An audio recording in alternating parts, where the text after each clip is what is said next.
اور میں آپ کو بتاؤں میں گھنٹوں فی الودی بول سکتا ہوں ہمارے جو ائمہ اہل سنت تھے ان کی کتنی سخت رائے اس کی وجہ سے بنی. مثلا امام ہیں علی ابن الجعد، بعض سے ابن الجود پڑھتے ہیں لیکن یہ زبر کے ساتھ ہے. المتوفہ 230 ہجری، امام بخاری امام مسلم کے استاد ہیں. صحیح بخاری میں 14 حدیثیں 14 حدیثیں ان سے ہیں. امام احمد بن حنبل کے بھی استاد، امام بخاری کے استاد. ان کی حدیث کی کتاب بھی ہے مسند علی ابن الجعد، جس طرح کہ مسند امام احمد ہے. سکہ سرٹیفائیڈ سنی امام. ان کے بارے میں ابن حجر اسقلانی تہذیب التقریب میں صحیح سند کے ساتھ لے کے آئے ہیں. اور شیخ زبیل زئی صاحب رحمہ اللہ تعالیٰ نے اپنی جو وہ قیام رمضان کی تعداد رکھتوں کی وہ جو کتاب ہے اس میں بھی نقل کیا ہے. یہ کہا کرتے تھے اگر مجھے قیامت والے دن یہ بات پتہ چلے کہ اللہ تعالیٰ معاویہ کو عذاب دے رہا ہے تو مجھے یہ برا نہیں لگے گا، کیونکہ مجھے پتہ ہے اس نے امت کے ساتھ کیا کیا ہوا ہے. وَلِعَوْذُ بِاللَّهِ تعالیٰ. لیکن ہم نے کبھی ایسی بات نہیں کی ہے. ہم بخاری مسلم کی حدیثیں بیان کر کے بھی نیم رافضی ڈکلیئر ہو جاتے ہیں چند ناسبیوں کی طرف سے جو آلموسٹ اب ختم ہو چکے ہیں، اپنے فرقے کی وہ میت پہ ہی نوحہ کر رہے ہیں. لیکن اس کو وہ اہل سنت کا امام مانتے ہیں جو کہہ رہے ہیں مجھے تو عذاب کا بھی سنا تو مجھے برا نہیں لگے گا.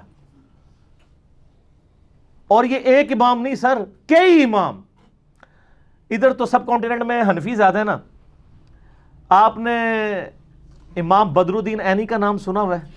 المتوفہ 855 ہجری. امام عینی جو ہے امام حنیفہ کے بعد چند جو بڑے امام ہیں نا حنفیوں کے ان میں سے ایک ہے، کیونکہ انہوں نے صحیح بخاری کی شرح لکھی ہے عمدۃ القاری.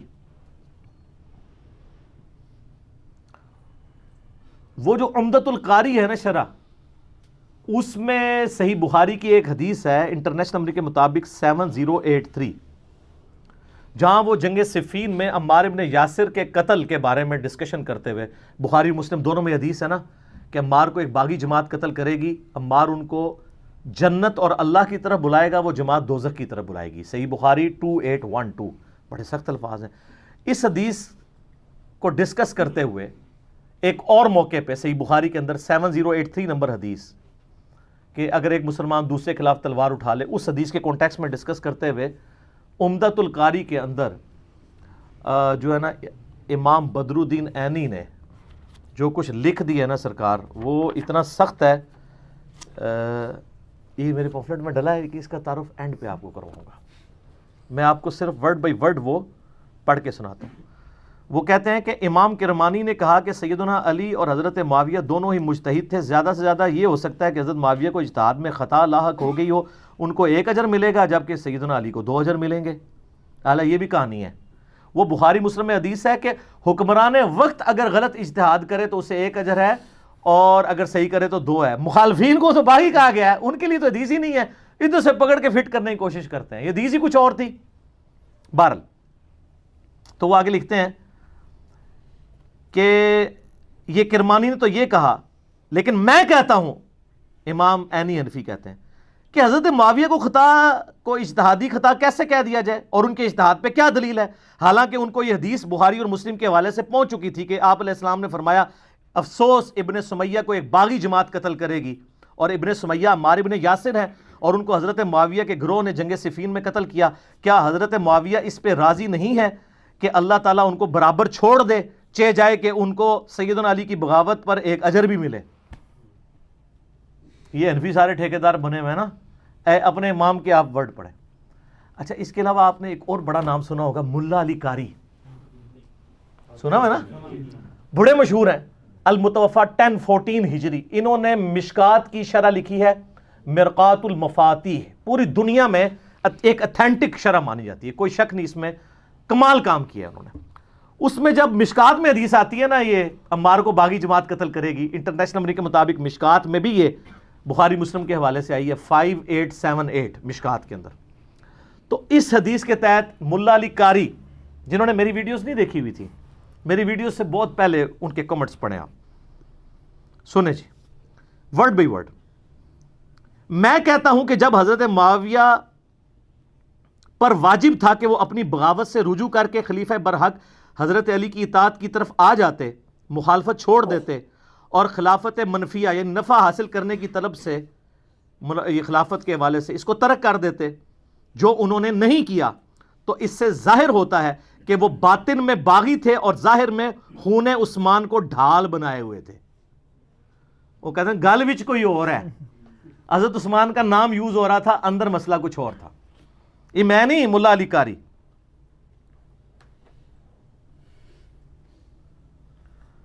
چنانچہ ڈھال بنائے ہوئے تھے لوگوں کو دکھانے کے لیے، یہ بھی الفاظ لکھے ہیں۔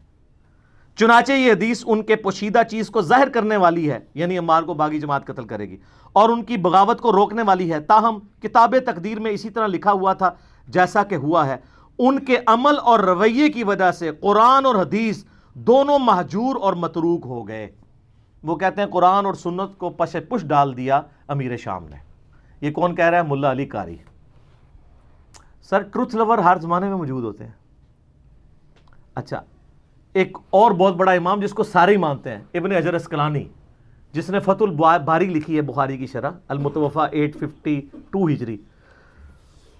وہ بخاری میں ایک حدیث آتی ہے، 2-3 حدیثیں کٹھی ہیں ذکر معاویہ والے چیپٹر میں، تو اس کے کانٹیکسٹ میں انہوں نے کچھ کامنٹس کیے ہیں، وہ بھی ہم نے اپنے ریسرچ پیپر میں ڈالے ہوئے ہیں۔ میں ورڈ بائی ورڈ آپ کو پڑھ کے سناتا ہوں۔ میرا ایک یوٹیوب پہ کلپ بھی ہے، حضرت معاویہ رضی اللہ تعالیٰ عنہ ماموں، وہ کہتے ہیں نا وہ خال المومنین ہے، اس میں بھی میں نے یہ پڑھ کے سنایا تھا، اس میں بھی میں آپ کو پڑھ کے سنا دیتا ہوں۔ ابن حجر اسقلانی فتح الباری میں لکھتے ہیں، جو بخاری کی حدیث تھی نا 3766 ذکر معاویہ والی، کہتے ہیں امام بخاری نے یہاں صحیح بخاری میں حضرت معاویہ سے متعلق باب کے عنوان میں صرف ذکر معاویہ بیان کیا ہے اور فضائل معاویہ یا معاویہ کی منقبت جیسے الفاظ استعمال نہیں کیے، کیونکہ اس حدیث سے کوئی فضیلت معلوم ہی نہیں ہوتی۔ البتہ سیدنا عبداللہ ابن عباس کا حضرت معاویہ کے لیے فقی اور صحابیت کا بیان کرنا ہی بطور فضیلت کافی ہے۔ وہ حدیث یہ تھی کہ حضرت معاویہ ایک وتر پڑھا کرتے تھے، تو لوگوں نے آ کے ابن عباس کو بتایا کہ یہ تو ایک وتر پڑھتے ہیں، یعنی باقی نہیں پڑھتے ہوں گے نا، 3 ہی پڑھتے ہوں گے۔ تو انہوں نے کہا معاویہ کو چھوڑ دو، وہ فقی ہے، صحابی ہے۔ تو ابن حجر بھی کہہ رہے ہیں اس سے فضیلت اگر ثابت ہوتی تو امام بخاری اس پہ باب باندھتے ہیں، اور یہ بات کی بالکل ٹھیک ہے، کیونکہ شرح معانی الاثار جسے طحاوی شریف بھی کہتے ہیں، امام طحاوی المتوفا 321 ہجری، وہ بھی ان حدیثوں کو ڈسکس کر کے اپنی سند سے ایک حدیث لے کے آئے ہیں، اور انہوں نے کہا کہ یہ تو ابن عباس نے تقیہ کیا تھا۔ وہ ایک اور روایت لے کے آئے ہیں جس میں وہ کہتے ہیں کہ جب ان کو بتایا کہ حضرت معاویہ ایک وتر پڑھتے ہیں تو انہوں نے کہا اس حمار سے پوچھو کہ اس نے یہ ایک وتر کہاں سے نکال لیا۔ اور ترجمہ کرنے والے نے بھی حمار لکھا ہے، حمار عربی میں کہتے ہیں ڈونکی کو، گدھے کو، تو ترجمے نہیں نیچے کیا، تو میں نے وہ دکھایا تھا، وہ دیوبندیوں نے چھاپی ہوئی ہے، طحاوی شریف شرح معانی الاثار، تو وہ ابن حجر اس پہ کہہ رہے ہیں۔ تاہم امام ابن ابی عاصم نے حضرت معاویہ کے مناقب میں ایک رسالہ لکھا، اسی طرح کا کام ابو عمر غلام اور ابو بکر نقاش نے بھی کیا، اور امام ابن جوزی نے بھی من گھڑت احادیث والی کتاب الموضوعات، موضوعات شریف گھڑی حدیثیں، ان میں بھی کچھ روایتیں ذکر کر کے امام اسحاق کا یہ قول نقل کیا ہے کہ حضرت معاویہ کی فضیلت میں صحابی ہونے کے سوا کوئی چیز ثابت نہیں ہے۔ اور یہ صرف ابن جوزی المتوفا 597 ہجری نے نہیں لکھا، ابن تیمیہ نے منہاج السنہ میں المتوفا 728 ہجری یہی قول لکھا ہے ابن تیمیہ نے، اور اس کا شاگرد امام ذہبی المتوفا 748 ہجری سیر اعلام النبلاء میں انہوں نے سیم یہی قول نقل کیا ابن اسحاق کا کہ حضرت معاویہ کے فضائل میں صحابی ہونے کے علاوہ کچھ بھی ثابت نہیں ہے۔ وہ جو کچھ عادی مادی ادھر ادھر لے کے آتے ہیں نا، وہ سب کا کیٹاگوریکل ڈینائی کرتے ہیں، کچھ بھی ثابت نہیں۔ اچھا، ابن حجر اسقلانی پھر مزید لکھتے ہیں کہ یہی وجہ ہے کہ امام بخاری نے بھی اپنے استاد امام اسحاق بن راہویہ پر اعتماد کرتے ہوئے حضرت معاویہ کے لیے لفظ فضیلت یا منقبت استعمال نہیں کیا، بلکہ صرف ذکر معاویہ لکھا۔ تاہم اپنی گہری نظر سے ایسا استنباط فرمایا، یعنی حضرت معاویہ کو صحابی ثابت کر کے، جس سے روافظ کی بھی سرکوبی ہو۔ رافضی بھی دوسری ایکسٹریم پہ ہے نا، وہ ان کی صحابیت کا بھی انکار کرتے ہیں، تو ان کا رافضیوں کا بھی رد کیا اور ناسبیوں کا بھی کر دیا۔ اور امام نسائی کا واقعہ اس بارے میں بڑا مشہور ہے کہ انہوں نے بھی اپنے استاد، ان کا بھی استاد امام اسحاق ہی ہے، بخاری کا بھی استاد ہے، کہ قول پر اعتماد کیا، اور اپنی مشہور کتاب فضائل صحابہ میں کوئی بھی حدیث حضرت معاویہ کی فضیلت کے لیے انہوں نے نہیں لی ہے۔ پھر امام حاکم کا بھی قصہ یہی ہے، ان کو بھی یعنی مارے کھانی پڑی حضرت علی کی شان میں حدیثیں بیان کرنے سے۔ اور امام ابن جوزی نے بھی عبداللہ بن احمد بن حنبل سے ان کے والد امام احمد بن حنبل رحمہ اللہ کا مکالمہ بھی ذکر کیا ہے، اور انہوں نے وہ کیا ذکر کیا جی؟ وہ لکھتے ہیں کہ میں نے اپنے والد امام بن حنبل سے پوچھا کہ سیدنا علی اور حضرت معاویہ کے اختلافات سے متعلق آپ کی کیا رائے ہے؟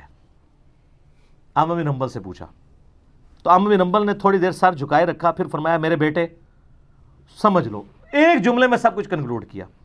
علی کے دشمن بہت زیادہ تھے جنہوں نے بڑی کوشش کی کہ ان کے عیب تلاش کیے جائیں مگر ناکام رہے، چنانچہ انہوں نے متبادل چال کے طور پر دوسرے شخص یعنی معاویہ کو مقصد براری کے لیے موضوع پایا جو علی سے جنگیں کر چکا تھا، چنانچہ ان دشمنوں نے حضرت علی کے مقابلے پہ اس کو بڑھا چڑھا کر پیش کیا۔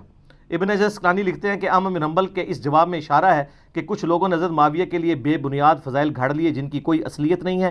یہ حقیقت ہے کہ حضرت معاویہ کے لیے روایات فضیلت تو بہت آئی ہیں مگر ان احادیث میں سے کوئی بھی اصول محدثین پر اسنادی حیثیت سے صحیح نہیں ہے، اسی لیے امام اسحاق بن راہویہ اور امام نسائی نے اس موقف کو بڑے یقین سے اختیار کیا ہے کہ حضرت معاویہ کے لیے صحابیت کے علاوہ کوئی بھی فضیلت ثابت نہیں ہے۔ اور امام نسائی کو تو آپ کو پتہ ہے شہیدی اسی وجہ سے کیا گیا تھا، وہ کہتے ہیں نہیں کوئی ثابت نہیں ہے۔ دارالاسلام والوں نے سنن نسائی جو اردو میں چھاپی ہے اس کے مقدمے میں ان کی شہادت کا واقعہ تواتر سے ہی نقل ہوا ہے، تمام ائمہ محدثین نے نقل کیا ہے کہ امام نسائی جو ہے وہ مقتول جو ہے وہ محبت اہل بیت ہیں، ٹھیک ہے۔ تو یہ یعنی اماموں کی آپ دیکھیں کہ یعنی کہ اماموں کے کامنٹس ہیں، یہ میرے کہنے پہ نہیں۔ اور ابھی پچھلے دنوں میرا کلپ ریکارڈ ہوا ہے محمد بن عبد الوہاب شیعہ، اس میں نے محمد بن عبد الوہاب کے بیٹے عبداللہ بن محمد بن عبد الوہاب المتوفی 1246 ہجری ان کے کتنے حوالے دیے ہیں؟ تلک عشرۃ کاملہ، 10 حوالے دیے ہیں، 2-3 سن لیں۔ ایک وہ لکھتے ہیں کہ حضرت علی والے چیپٹر میں اینڈ پہ حضرت معاویہ نے اہل شام سمیت حضرت علی کی بیعت نہیں کی، پھر ان کی صرف مخالفت ہی نہیں کی بلکہ ان پر قتل عثمان میں معاونت اور رضامندی کا بھی الزام دھرا مگر اللہ نے ان کو بچا لیا۔ کتنے سخت الفاظ ہیں۔ پھر وہ آگے لکھتے ہیں عمار کی شہادت کے بعد عمر ابن عاص نے تو لڑائی ترک کر دی تھی اور بہت سے لوگوں نے پیروی چھوڑ دی تھی حضرت معاویہ کی۔ حضرت معاویہ نے ان سے پوچھا کہ آپ نے لڑائی کیوں ترک کی؟ انہوں نے کہا ہم نے عمار کو قتل کر دیا ہے اور میں نے حضرت سے سنا تھا صلی اللہ علیہ وآلہ وسلم کہ عمار کو ایک باغی جماعت قتل کرے گی، معلوم ہوا کہ ہم باغی ہیں۔ حضرت معاویہ بولے خاموش رہو، واللہ تو اونٹ کی طرح اپنے ہی پیشاب میں گرتا ہے۔ یہ عرب کا محاورہ تھا کہ تجھے اگر پتہ ہے تو تو اپنے ہی پیشاب اس پر ڈگنا ہے۔ کیا ہم نے ان کو قتل کیا؟ ان کو تو علی ان کے ساتھیوں نے قتل کیا جنہوں نے لا کے انہیں ہماری تلواروں کے درمیان پھینک دیا، ہم تو اپنے بچاؤ میں لڑ رہے تھے جس میں وہ قتل ہو گئے۔ اس کی خبر جب حضرت علی کو ہوئی تو انہوں نے فرمایا اس طرح تو پھر حضرت حمزہ کو حضرت نے خود قتل کیا تھا کہ جنہوں نے کافروں کے مقابلے پہ حمزہ کو بھیج دیا۔ ہائے کڈی بڑی پھکی دیتی مولا علی نے، ایڈی بڑی پھکی مولا علی دے سکتے ہیں یا انجینئر علی صاحب دے سکتے ہیں۔ انہوں نے کہا اگر یہ اتنی لاجک مان لی جائے، وہ تو عمار تو حضرت علی کی فیور میں لڑ رہا تھا، تو کہہ رہے نہ وہ آتا حضرت علی کی طرف سے نہ ساڑی تلوار تھلے آگے مردا، نعوذ باللہ۔ آگے پھر انہوں نے ایک اور جگہ لکھا ہے اسی میں حضرت علی والے چیپٹر میں، بنو امیہ ان کی تنقیص اور ان کے بارے میں نازیبا الفاظ استعمال کرتے رہے۔ میں نے بخاری مسلم سے ثابت کیا ہے کہ ممبروں پر حضرت علی پہ یہ لوگ لعنت کرواتے تھے۔ صحیح مسلم 6229 انٹرنیشنل نمبر کے مطابق الفاظ ہیں لعن اللہ ابا تراب، علی ابن ابی طالب ابو تراب پر اللہ کی لعنت، نعوذ باللہ۔ انہی پر لوٹ کی ظاہر ہے۔ وہ کہتے ہیں نازیبا الفاظ استعمال کرتے رہے مگر اس سے علماء کے دل میں علی کی محبت اور بڑھ گئی، قدر و منزلت میں اضافہ ہو گیا۔ عمر بن عبداللہ بن زبیر کہتے ہیں کہ بنو امیہ 60 سال تک حضرت علی کو گالیاں دیتے رہے مگر ان کا کچھ نہ بگاڑ سکے، بلکہ ان کی شان پہلے سے بھی بلند ہو گئی۔ دین نے ایک عمارت کھڑی کی جسے دنیا نے گرانے کی کوشش کی، دنیا کچھ نہ بنا سکی مگر جو کچھ بنایا اس کو بھی منہدم کر دیا، یعنی دنیا اپنا بھی گواہ بیٹھی، حضرت علی کو نہیں نیچے کر سکی۔ تو اس قسم کی یعنی کئی ایک محدثین کے اقوال ہیں۔ اب یہ سارے کے سارے مولوی پنجے جھاڑ کے پڑ گئے پیچھے مودودی صاحب کے، حالانکہ میں بتاؤں آپ نے اس سارے ائمہ کے اقوال سنے، سب سے سافٹ لینگویج اگر کسی کی ہے تو مودودی صاحب کی ہے۔ آپ سن کے حیران ہو جائیں گے، مولانا مودودی نے خلافت و ملوکیت کا جو چوتھا چیپٹر ہے، 4 نمبر چوتھا چیپٹر، خلافت راشدہ سے ملوکیت کا سفر، اس کے اینڈ پہ کچھ جملے لکھے ہیں، ورڈ بائی ورڈ سنیں۔ اس طرح خلافت راشدہ کا نظام کا آخری اور قطعی طور پر خاتمہ ہو گیا۔ خلافت کی جگہ شاہی خانوادوں نے لے لی اور مسلمانوں کے اس کے بعد سے آج تک پھر اپنی مرضی کی خلافت نصیب نہ ہو سکی۔ حضرت معاویہ رضی اللہ تعالیٰ عنہ کے محامد اور مناقب اپنی جگہ پر، ان کا شرف صحابیت بھی واجب الاحترام ہے، ان کی یہ خدمت بھی ناقابل انکار ہے کہ انہوں نے پھر سے دنیا اسلام کو ایک جھنڈے کے تلے جمع کیا اور دنیا میں اسلام کے غلبے کا دائرہ پہلے سے زیادہ وسیع کر دیا۔ ان پر جو شخص لان تان کرتا ہے وہ بلا شبہ زیادتی کرتا ہے۔ یہ مودودی صاحب لکھ رہے ہیں، کہتے ہیں ایک مودودی 100 یہودی، پڑھے بغیر ہی، ایک غریب تو بدتمیز، پڑھا ہے ہی کچھ نہیں، الزام۔ لیکن ان کے غلط کام کو تو غلط کہنا ہی ہوگا، اسے صحیح کہنے کے معنی یہ ہوں گے کہ ہم اپنے صحیح اور غلط کے معیار کو خطرے میں ڈال رہے ہیں۔ بس کون سی سخت لینگویج استعمال کی ہے؟ یعنی 6 جملوں میں سے 5 تعریفی ہیں اور ایک میں کہا کہ یار اولو العلم قائما بالقسط بنو، ورنہ کل کو کوئی بھی بندہ جو ہے نا وہ اپنی غلطیوں کی جعلی تعویلات کرنا شروع کر دے گا۔ یہ کوئی کرائٹیریا نہیں ہے کہ آپ اس طریقے سے چیزیں پکڑیں اور کسی شخص کے بارے میں اس کا جھوٹا دفاع کریں، اس کی وجہ سے دین کی عمارت ہی گرنی شروع ہو جائے۔ تو مودودی صاحب کے پیچھے لوگ پنجے جھاڑ کے پڑ گئے۔ اللہ کے فضل سے میں نے جو ہے نا وہ ہمت دکھائی اور یہ کہتے تھے تاریخی روایتیں۔ ویسے اب خلافت و ملوکیت کا ایک نیا ورژن آیا جس میں پوری تخریج ہوئی ہے، کہ پہلے بھی حوالے دیے تھے، اب ذرا ڈیٹیل کے ساتھ ہے، جلد نمبر یہ وہ، ہم اس کو یعنی اپنی ویڈیو میں JPGs کے طور پہ ایڈ کریں گے۔ خلافت و ملوکیت سارے لوگ لے کے پڑھیں۔ ویسے 400 روپے مارکیٹ میں قیمت ہے، ہول سیل پرائز میں کارڈ والی آلموسٹ 250 کی اور گتے والی 300 کے قریب مل جائے گی۔ ہم کوشش کر رہے ہیں اپنی اکیڈمی میں منگوا لیں ہول سیل پرائز والی، پھر آپ لوگ منگوا بھی سکتے ہیں یہاں سے انشاءاللہ تعالی۔ میں نے بات کی ہے ان سے، پبلیشر سے ان کے۔ تو خلافت و ملوکیت آپ پڑھیں تو آپ کو پوری ڈاکٹرن سمجھ آ جائے گی۔ پھر بھی میں نے اس پورے مقدمے کا دفاع کیا، اور یہ جو کہانی کراتے ہیں جی پہلے خلافت و ملوکیت اور تھی اب والی اور ہے، اور جب 1967 میں انہوں نے لکھی ہے نا اسی وقت مولوی ان کے خلاف ہو گئے تھے، اور وہی عبارتیں اگر آج والی میں موجود ہیں وہ آپ کے مولویوں کی کتابوں میں تو ہے نا جس پہ گرفت کی ہوئی ہے، تو اس کا مطلب تبدیل نہیں ہوئی، جھوٹ بول رہے ہیں، پہلے دن سے وہی ہے، کوئی تبدیل نہیں کی ہے، وہ ہے اتنی مضبوط کتاب ہے۔ میرا یوٹیوب پہ کلپ بھی ہے خلافت و ملوکیت کے دفاع پہ، وہ آپ دیکھ لیں۔ دیوبند کے اپنے علماء نے بھی دفاع کیا ہے، مفتی عامر عثمانی کا میں نے بتایا تھا۔ یہ سر میرا ریسرچ پیپر ہے، واقعہ کربلا کا حقیقی پس منظر، 72 صحیح الاسناد احادیث کی روشنی میں، جس میں نے 200 روایتیں اکثر بخاری اور مسلم سے جمع کی ہیں، اہل سنت کی مین سٹریم کتابوں سے۔ 72 کا ٹائٹل میں نے شہدائے کربلا کی نسبت سے لیا، حدیثیں 200 سے زیادہ ہیں، ایک ایک نمبر پہ کئی حدیثیں ہیں۔ مثلا 33 نمبر پہ غدیر خم کے 8 طرق میں نے جمع کیے ہیں۔ یہ پمفلٹ عربی میں بھی ہے، اردو میں بھی ہے، انگلش میں بھی ہے، ہندی میں بھی ہے، تو باقی تو کوئی زبان بچی نا۔ فری ڈاؤن لوڈ کریں اس کی سافٹ کاپی، پروفیشنل PDF ہماری ویب سائٹ ahlusunnatpak.com سے، اور اگر آپ کو ہارڈ کاپی چاہیے آپ ہمارے اکیڈمی کے نمبر پہ رابطہ کریں، صبح 9 سے لے کے شام 5 بجے تک، +92 321 59000162۔ پاکستان سے کریں گے تو 0321 59000162، رابطہ کریں۔ یہ اور اس کے ساتھ میرے 8 ریسرچ پیپر اور 9 ریسرچ پیپر اور 3 اذکار کارڈ، 12 کا پیکج، نو پروفٹ اور تھوڑے سے لاس پہ، صرف 200 روپیز میں پورے ملک کے اندر ہم بھیجتے ہیں۔ اس کی فوٹو کاپی نہیں 200 روپے کی ہوتی، اور یہ کلرڈ چھپے ہوئے ہیں سارے ریسرچ پیپرز، وہ آپ منگوائیں اور اس کو آپ پڑھیں۔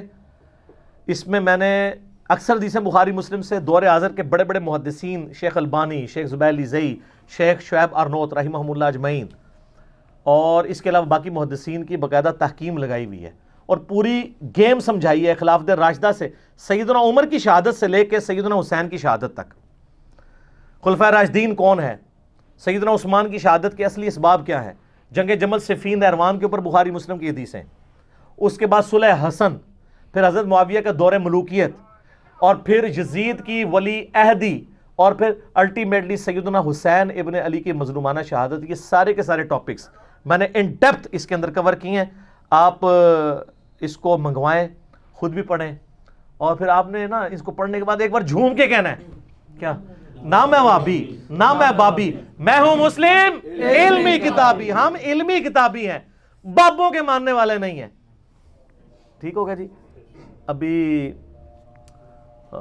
اذان مغرب ہوا چاہتی ہے، تو اذان مغرب کا وقفہ کر لیتے ہیں، چھوٹا سے وقفے کے بعد ملتے ہیں انشاءاللہ۔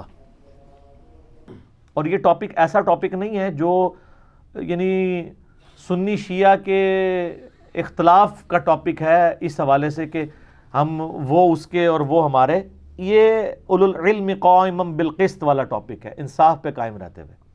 اور اس کو سپورٹیو احادیث بھی ہیں، فی البدی میں گھنٹوں بول سکتا ہوں اس کے اوپر۔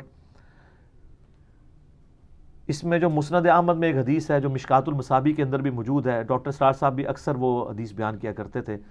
حضرت حذیفہ ابن یمان جو رازدار رسول تھے، جن کو نبی علیہ السلام نے منافقین کے نام بتائے تھے، وہ یہ حدیث روایت کرتے ہیں کہ میں نے حکمرانوں سے متعلق نبی علیہ السلام کا ایک خطبہ سنا تھا، اور حضرت نعمان ابن بشیر رضی اللہ تعالیٰ عنہ حضرت حذیفہ سے یہ خطبہ بیان کرتے ہیں کہ نبی علیہ السلام نے فرمایا کہ اللہ تعالیٰ جب تک چاہے گا نبوت تم میں باقی رہے گی، یعنی میرا وجود، پھر اللہ جب چاہے گا مجھے اٹھا لے گا، اور میری وفات کے بعد خلافت علی منہاج النبوہ قائم ہوگی، اور وہ بھی اس وقت تک رہے گی جب تک اللہ تعالیٰ چاہے گا، پھر اللہ تعالیٰ اس خلافت علی منہاج النبوہ کو بھی اٹھا لے گا، اور پھر ملکن عاضن، اور ڈاکٹر صاحب یوں کرتے ہوتے تھے، کاٹ کھانے والی ملوکیت، یعنی ہر دشمن کو کاٹنے والی، فریڈم آف ایکسپریشن ختم، جو ہمارا مخالف ہے کاٹ دیں گے اسے، وہ تم پہ مسلط ہو جائے گی، پھر اللہ تعالیٰ اس کو بھی اٹھا لے گا،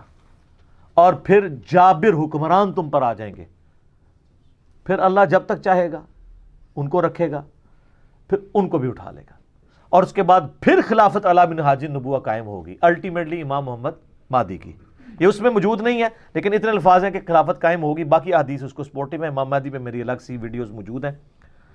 تو خلافت راشدہ 30 سال، اس کے بعد کاٹ کھانے والی ملوکیت جو بنو امیہ اور بنو عباس کی رہی، ایک دوسرے کو بھی کاٹتے رہے۔ اس کے بعد مسلمانوں پہ جابر حکمران مسلط ہوئے، کلونین پاورز، جو آ کے زور 20ویں صدی میں ٹوٹا اور مسلمانوں کے ملک بنے۔ 8 سے 100 سال پہلے مسلمانوں کے 57-58 ملک تو نہیں تھے، سب کچھ ہی ہڑپ کر گئے تھے۔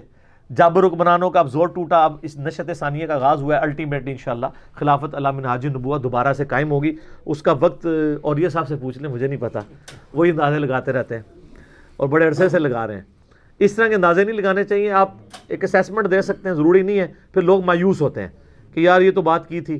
اور میں آپ کو بتاؤں قیامت کی نشانی ہے، 400 سال سے مسلمان پوری کر رہے ہیں، ابھی تک نہیں پوری ہو رہی۔ ہاں، آپ 400 سال پرانی ہمارے بزرگوں کی کتابیں اٹھائیں، وہ کہتے ہیں بس یہ 1000 سال ہی پورے ہونے تھے، تو سر آپ 1441 ہجری آ گئے، تو ہوں کم از کم یہ تو منو کہ سارے بزرگ جڑے اٹکل پچو چلا کے گئے نے سب جھوٹے نکلے جے، تے ہوں والے بھی جھوٹے نکلن گے، وہ اللہ کو پتہ ہے۔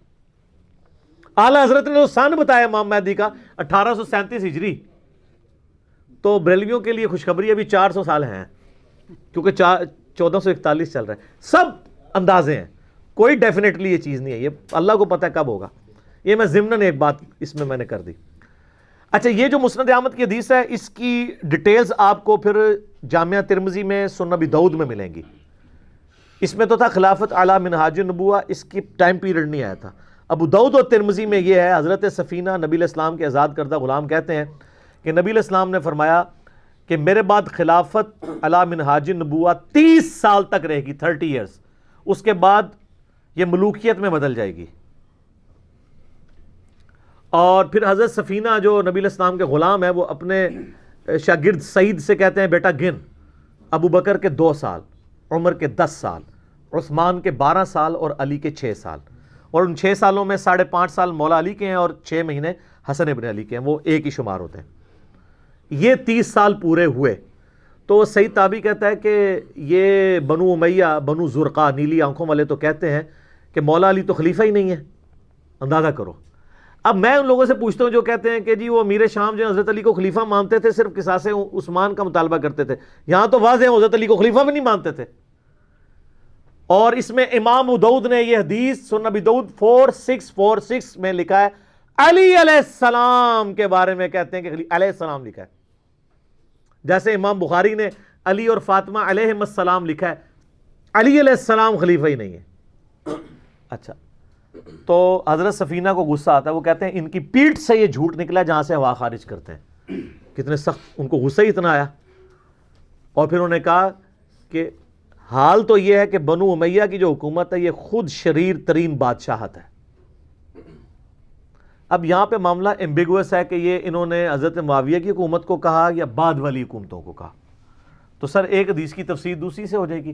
اسی کا ایک طریق جو ہے وہ مسند ابی داؤد طیالسی کے اندر بھی موجود ہے، یہ سارے میں نے اپنے ریسرچ پیپر میں ڈالے ہوئے ہیں، اینڈ تے تم دسنا ہوا ریسرچ پیپر بھی۔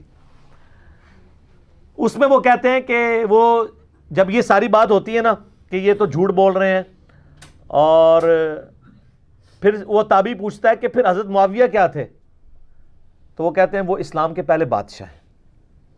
یہی حدیث المصنف ابن ابی شیبہ میں اسی سند کے ساتھ آتی ہے، اور یہ جو سند ہے شیخ زبیر لیزئی، شیخ البانی، شیخ شعیب آرنوت، شیخ غلام مصطفیٰ ظہیر، ان سب لوگوں نے اس کی سند کو صحیح کہا ہوا ہے۔ یہ جو میں طریق بیان کر رہا ہوں، جتنے بھی طرق بیان کیے ہیں، مصنف ابن ابی شیبہ میں الفاظ ہیں کہ یہ سخت گیر بادشاہ ہیں بنو امیہ، اور ان کا پہلا بادشاہ معاویہ ہے۔ تو حضرت سفینہ نے بتا دیا یہ معاملہ کہاں سے سٹارٹ ہوا ہے، کلیئر کٹ، یہ سارے طرق میں نے ڈالے ہوئے ہیں ریسرچ پیپر کے اندر۔ تو یہ حدیث بالکل یعنی واضح ہے، ڈاکٹر اسرار صاحب یا غامدی صاحب نے جو کچھ بیان کیا ہے یہ احادیث سے سپورٹیو ہے۔ اب اس کی مثالیں اگر میں بیان کروں تو گھنٹوں چاہیے کہ کون کون سی مثالیں ہیں، وہ تو نہ ختم ہونے والی ہیں، وہ آپ ریسرچ پیپر پڑھیں گے تو آپ کو پتہ چل جائے گا۔ اصول برکت کے لیے اللہ نے بھی ہر چیز جوڑوں کی شکل میں بنائی ہے، تو 2 جوڑے میرے دماغ میں گھوم رہے ہیں، میں آپ کو بیان کر دیتا ہوں، دونوں صحیح بخاری سے، اور دونوں ہمارے ماموؤں کے بارے میں۔ وہ کہتے ہیں نا مامو خال المومنین، ایک مامو عبداللہ بن عمر اور دوسرے عبد الرحمن بن ابی بکر، سیدنا ابو بکر کا بیٹا اور سیدنا عمر کا بیٹا۔ آپ والے مامو نہیں، ہمارے والے جو مامو ہیں۔ اچھا، صحیح بخاری میں حدیث ہے 4108 4108۔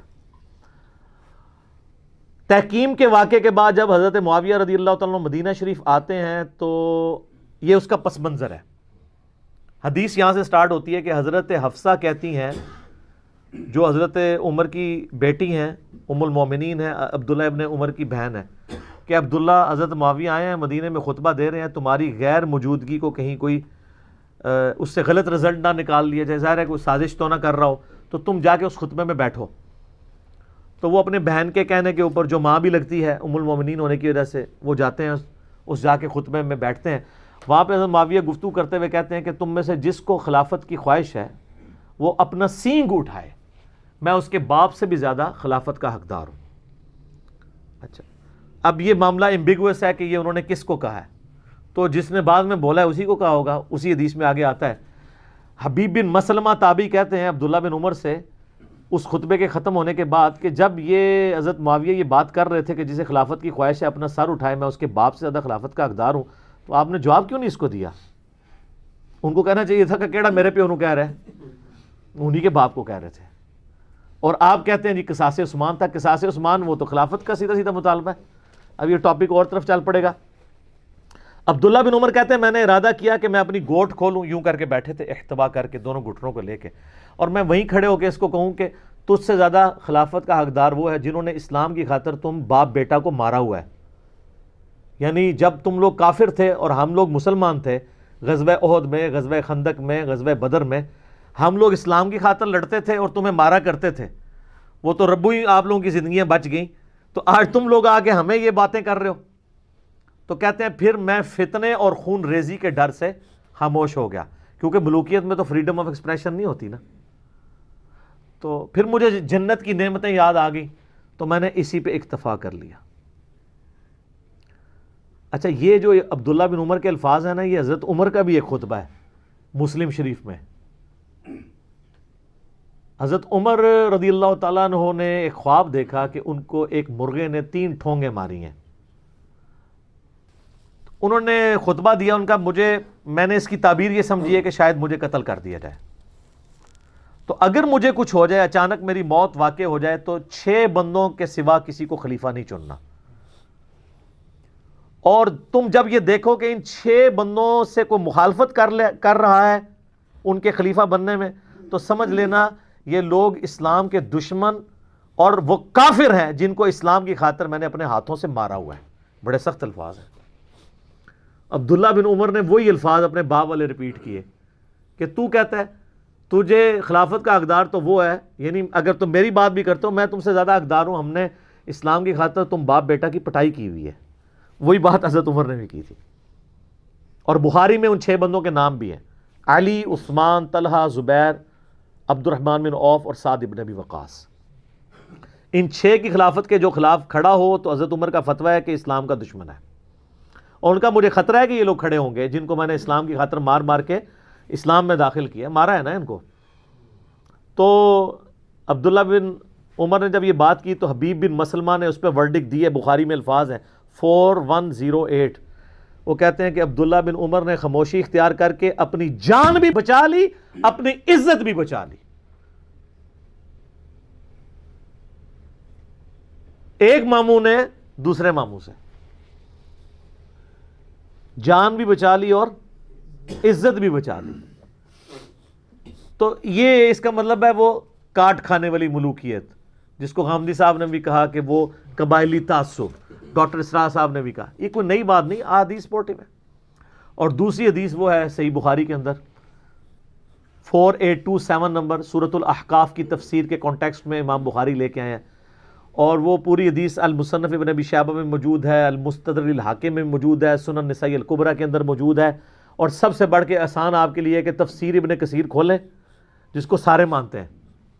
اس میں آپ پارہ نمبر 26 میں سورۃ الاحقاف کی آیت نمبر 17 کی تفسیر میں وہ سارے کے سارے طرق بخاری سے، معجم الکبیر طبرانی سے، حاکم سے، سنن نسائی الکبریٰ سے ایک جگہ جمع کر دیے ہیں، جو ہم نے اس پمفلٹ میں بھی جمع کیے ہیں، جس کا تعارف آپ کو اینڈ پہ کروا دیں گے. اور وہ یوں ہے کہ عبد الرحمن بن ابی بکر، حضرت ابو بکر کا بیٹا، ان کے بارے میں صحیح بخاری میں الفاظ ہیں کہ مروان بن حکم جو مدینہ کا گورنر تھا نا حضرت معاویہ کی طرف سے، وہ مسجد نبی میں خطبہ دیتے ہوئے کہتا ہے کہ یزید ابن معاویہ، بار بار یزید ابن معاویہ کے فضائل و برکات بیان کرتا ہے تاکہ حضرت معاویہ کی وفات کے بعد اس کے لیے بیعت لی جائے.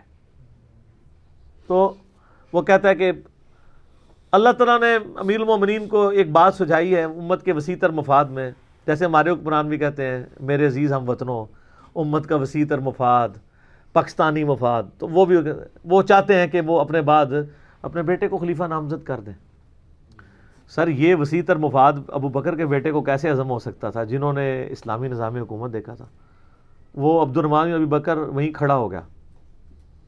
امام بخاری چونکہ بہت شریف طبیعت کے آدمی تھے، انہوں نے بس اتنا کہا کہ اس نے کچھ کہہ دیا. وہ کیا کہا وہ ہم آپ کو بعد میں بتائیں گے باقی حدیث سے، جس کا میں نے آپ تفسیر ابن کثیر میں وہ سارا کچھ موجود ہے. میں صرف بخاری کے الفاظ بتا رہا ہوں. کچھ کہہ دیا تو مروان بن حکم نے کہا پکڑو اس کو، گرفتار کر لو، نیب کے حوالے کر دو. جب یہ بات ہو رہی ہو تو پھر کیا ہوتا ہے، کوئی چوبے والی بات ہوتی ہے. تو وہ حضرت عائشہ کے حجرے میں چلے گئے. اب بہن تھی، اور یہ وہ بہن، یہ وہ بھائی ہے حضرت عائشہ کے کہ باپ اور ماں دونوں سیم ہے. محمد بن ابی بکر جو ہے وہ دوسری ماں سے ہے، اسما بنت امیس سے. اما عائشہ کی جو اپنی والدہ تھی نا، اسی والدہ سے ان کا بھائی عبد الرحمن بن ابی بکر. آپ وہ کلپ دیکھ لیں سیدہ عائشہ کا قاتل کون، اس میں نے کئی چیزیں اور بتائی ہیں. اب وہ حجرے میں گھس جاتا ہے تو مروان کو صبر نہیں آتا. اب وہ اندر تو نہیں جا سکتا کیونکہ پبلک پریشر ہے، سیدہ عائشہ کا حجرہ ہے، ماں ہے. وہ باہر سے غصہ نکالتا ہے، ابو بکر کے بیٹے تیرے بارے میں سورہ احقاف کی آیت ہے وہ کہ میرے ماں باپ مجھے کہتے ہیں کہ جب تم مر کے مٹی ہو جاؤ گے تو دوبارہ زندہ کیے جاؤ گے، یہ اگلے لوگوں کی کہانی ہے. تو تھا ابو بکر کا بیٹا جو قرآن کو اگلے لوگوں کی کہانیاں کہتا تھا. استغفر اللہ. صحابہ کے گستاخ کون؟ آل امیہ.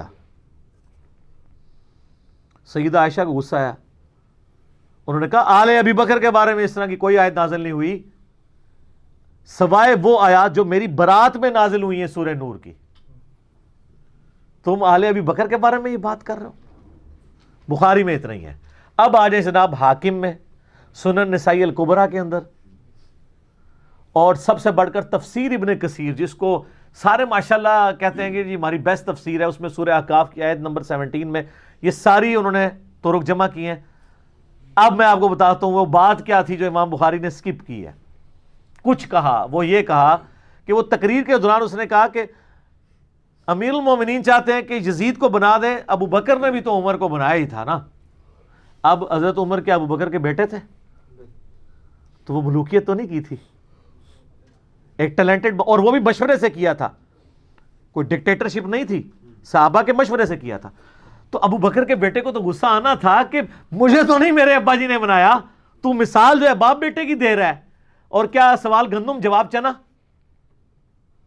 تو وہاں پر کھڑے ہو کے عبد الرحمن بن ابی بکر، جو امام بخاری کہتے ہیں نا کچھ کہا، وہ الفاظ پھر حاکم کے اندر ہیں، سنن نسائی الکبریٰ میں ہیں، تفسیر ابن کثیر میں، کہ کہا کہ سیدھی طرح کہہ تیرا امیر المومنین معاویہ چاہتا ہے کہ کیسر و کسرا کے طریقے پہ چلے، ابو بکر و عمر کے طریقے پہ نہیں۔ اب یہ بڑی سخت بات تھی، اس میں انہوں نے کہا گرفتار کر لو اسے، بالکل صحیح بات کی ہے لیکن گرفتار کر لو۔ اچھا وہاں جب پہنچے تو اما عائشہ کے الفاظ ہیں اندر سے جو انہوں نے کہا اسکت، خاموش ہو جا، آل ابی بکر کے بارے میں سوائے میری برات کی کوئی آیات نازل نہیں ہوئی، یہ تو بخاری میں، ان کتابوں میں آگے موجود ہے۔ انہوں نے کہا البتہ تیرے بارے میں مروان، نبی علیہ السلام نے فرمایا تھا حکم پہ لعنت، اس کی اولاد پہ لعنت، تو اسی لعنت کا ٹکڑا ہے، تو اپنے باپ کی پشت میں تھا جب اللہ کے نبی نے تم لوگوں پہ لعنت کی ہوئی ہے۔ یہ باپ بیٹا کو تو حضور نے نکلوا بھی دیا تھا نا مدینہ شریف سے۔ حضرت ابوبکر عمر کے دور میں حضرت عثمان نے بڑا زور لگایا کہ میرے رشتہ دار ہیں ٹھیک ہو گئے، آپ قبلہ درست ہو گیا واپس، انہوں نے نہیں آنے دیا۔ پھر حضرت عثمان جو کہ خلیفہ بنے تو ان کو لے آئے، اور پھر یہی بندہ حضرت عثمان کی شہادت کا سبب بھی بن گیا۔ وہ اللہ نے بیلنس بھی کر دیا اس معاملے کو، داماد بھی بن گیا پھر مروان حضرت عثمان کا۔ تو اس میں یہ الفاظ موجود ہیں کہ تو اپنے باپ کی پشت میں تھا۔ یہ ساری احادیث میں نے ریسرچ پیپر میں بھی ڈالی ہوئی ہیں، میں اینڈ پہ بس وہ حدیث بیان کرتا ہوں۔ کتاب الاوائل ہے، امام ابن ابی عاصم اہل سنت کے بہت بڑے امام ہیں، انہوں نے کتاب لکھی ہے کتاب الاوائل، پہلے کون کون سے کام ہوئے تھے، ہر وہ کام جو پہلے ہوا ہے نا وہ انہوں نے لکھا ہے۔ مثلا ترمذی کی حدیث ہے کہ اللہ نے سب سے پہلے قلم کو پیدا کیا، یہ حدیث وہ لے کے آیا ہے۔ اچھا امت میں سب سے پہلے بیٹھ کے خطبہ کس نے دیا؟ حضرت معاویہ رضی اللہ تعالیٰ عنہ نے۔ اس طرح امت میں جو پہلے کام انسانی ہسٹری میں کوئی ہوئے ہیں یا اس امت کی ہسٹری میں، وہ سارے لے کے آئے ہیں، اس میں وہ حدیث لے کے آئے ہیں۔ اور یہ حدیث کو سپورٹ مل گئی ہے شیخ البانی کی، انہوں نے احادیث صحیحہ میں یہ حدیث لی ہے کہ نبی علیہ السلام نے فرمایا میری امت کا پہلا شخص جو میری سنت کو بدلے گا وہ بنو امیہ سے ہوگا۔ کہاں سے ہوگا؟ بنو امیہ سے۔ اچھا اب حدیث تو اتنی تھی، لیکن شیخ البانی لکھتے ہیں اس سے مراد وہ شخص ہو سکتا ہے کہ جو خلافت کو ملوکیت بنا دے گا، خلافت کو ملوکیت بنا دے گا۔ یہ بنو امیہ میں خلافت کو ملوکیت بنانے والا پہلا شخص کون ہے؟ حضرت عثمان تو نہیں ہے، کیونکہ حضرت عثمان کا بیٹا ابان تھا، انہوں نے اس کو خلیفہ نہیں بنایا۔ پھر کون ہے؟ تو البانی صاحب نے نام نہیں لکھا، بتا دیا کہ کون ہے۔ تو اس کی پریڈکشن پہلے ہی موجود تھی خلافت کو ملوکیت بنانے والی، کہ کون ہے؟ بنو امیہ سے ہوگا۔ اچھا لوگ بعض کہتے ہیں وہ جی مولا علی نے بھی تو اپنے بیٹے کو بنایا، نا سر کدھر بنایا ہے؟ مسند ابی یعلا میں صحیح سند سے موجود ہے، مولا علی کو نے تقریر میں کہا تھا کہ میں تمہیں ویسے ہی چھوڑ کے جاؤں گا جس طرح رسول اللہ صلی اللہ علیہ وسلم، تم اپنا خلیفہ خود چننا۔ وہ بڑی لمبی حدیث ہے، میں نے اس میں ڈالی ہوئی ہے۔ اور دوسرا اس میں تو الفاظ ہیں بنو امیہ بنو ہاشم کے تو الفاظ ہی نہیں ہے، خام خواہ یعنی وہ سپورٹ کرنے کے لیے اس طرح کی چیزیں لے کے آتے ہیں۔ اینڈ پہ میں آپ کو یہ اپنے ریسرچ پیپر 5B کا تعارف کروا دیتا ہوں۔ یہ میرے بھائیوں میرا ریسرچ پیپر ہے، واقعہ کربلا کا حقیقی پس منظر 72 صحیح الاسناد احادیث کی روشنی میں۔ 72 کا ٹائٹل شہدائے کربلا کی نسبت سے، احادیث اس میں 200 سے زیادہ ہے، اکثر احادیث بخاری مسلم سے ہیں، اور بخاری مسلم کے علاوہ جو احادیث ہیں اس پہ میں نے دور حاضر کے بڑے بڑے محدثین شیخ البانی، شیخ زبیلی زئی، شیخ شعیب آرناؤت رحمہم اللہ اجمعین کی تحکیم لگائی ہے۔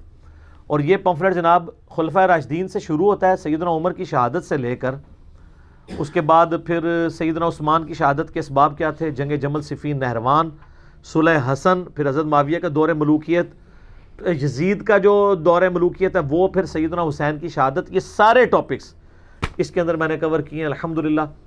یہ آپ مفت PDF ڈاؤن لوڈ کر سکتے ہیں، عربی میں بھی، اردو میں بھی، انگلش میں بھی، ہندی میں بھی، ہماری ویب سائٹ ahlsunnatpak.com سے۔ اور اگر فری آپ کو اس کی ہارڈ کاپی چاہیے تو آپ رابطہ کریں، اور یہ فری میں ڈھاک کا خرچہ تو آپ کو دینا چاہیے نا میرے بھائی۔ آدھا کلو TCS کا خرچہ ذرا مارکیٹ سے پوچھ لیں، 350 روپیہ، ہم آپ کو TCS سمیت 300 کا یہ سارے ریسرچ پیپرز، 12 ریسرچ پیپرز جن میں سے 9 ریسرچ پیپرز ہیں اور 3 اذکار کارڈ ہیں، ہماری اکیڈمی سے آپ منگوا سکتے ہیں۔ صبح 9 سے 5 بجے تک ہماری اکیڈمی کا نمبر آن ہوتا ہے، بیچ میں نماز کی ٹائمنگ کے لیے وقتی طور پہ آف ہو جاتا ہے، لیکن ٹائمنگ یہی ہے، +92 321 59000162، یہ ہماری اکیڈمی کا نمبر ہے، آپ رابطہ کریں، ہارڈ کاپیز آپ منگوا سکتے ہیں اس ریسرچ پیپر کی بھی اور باقی ریسرچ پیپرز کی بھی۔ ہم آج کی گفتگو کو کنکلوڈ کرتے ہیں وہ بڑے مشہور شعر کے اوپر کہ مرنے سے پہلے اے مسلمان کر لے اس پہ غور، کتابوں کا خدا اور ہے اور بابوں کا خدا اور ایک اور شعر بھی ہے کہ نہ میں وہابی نہ میں بابی، میں ہوں مسلم علمی کتابی۔ یہ علمی کتابی باتیں تھیں، کسی کو بری لگتی ہیں تو آپ کتابوں پہ غصہ کھائیں، بزرگوں پہ غصہ کھائیں، میرے پہ غصہ نہ کھائیں، ہم تو ڈاکیے ہیں، سچائی کی بات امت تک پہنچاتے ہیں۔ تو غامدی صاحب نے میرا مسئلہ حل کیا ہے، سر بڑی مہربانی، میرے سے بڑی مصیبت بنی سی، اور اب جو کچھ بھی ہو وہ ایک علیحدہ بات ہے، بل غامدی صاحب نے حق ادا کر دی ہے اس سچائی کو بیان کرنے کا۔ جزاک اللہ خیرہ و احسن الجزا۔ ٹھیک ہوگا جی؟